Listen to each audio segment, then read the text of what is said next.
કેટલાક સાથીઓ અમને સવાલો કરે કે તમારી પાર્ટી આદિવાસી સમાજ માટે શું કરશે, ત્યારે આ જાહેર મંચ પરથી એ મીડિયાના લોકો હોય, એ ભાજપના નેતા હોય, એ કોંગ્રેસના નેતાઓને પણ કહેવા માંગીએ છીએ, અમારે આમ આદમી પાર્ટીનું 2022નું મેનિફેસ્ટો તમે જોજો અને એ જ મેનિફેસ્ટો અમારો આવનારા વર્ષોમાં પણ રહેવાનો છે.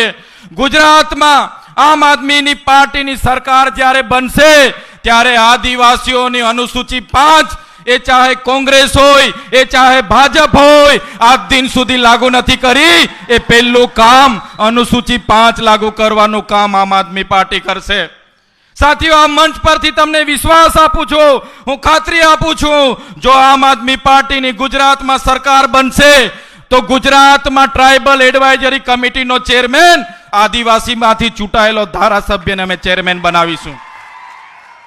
સાથીઓ, આ મંચ પરથી તમને અમે ખાતરી આપીએ છીએ, આમ આદમી પાર્ટીની સરકાર જે દિવસે બનશે તે દિવસે ગુજરાતમાં પૈસા એક્ટ 1996 જેની અમલવારી નથી થતી, ત્યારે આમ આદમી પાર્ટી આવનારા વર્ષોમાં ગુજરાતમાં પૈસા એક્ટની અમલવારી થાય, ગ્રામ સભાનો પાવર એને મળે.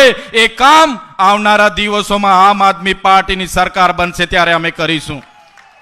આજે ગુજરાતમાં 1 લાખથી પણ વધારે આદિવાસી ખેડૂતોને જંગલની જમીનો ખેડે છે, પણ એને વન અધિકાર અધિનિયમ 2006 અંતર્ગત આજ દિન સુધી એમને સનતો નથી મળી.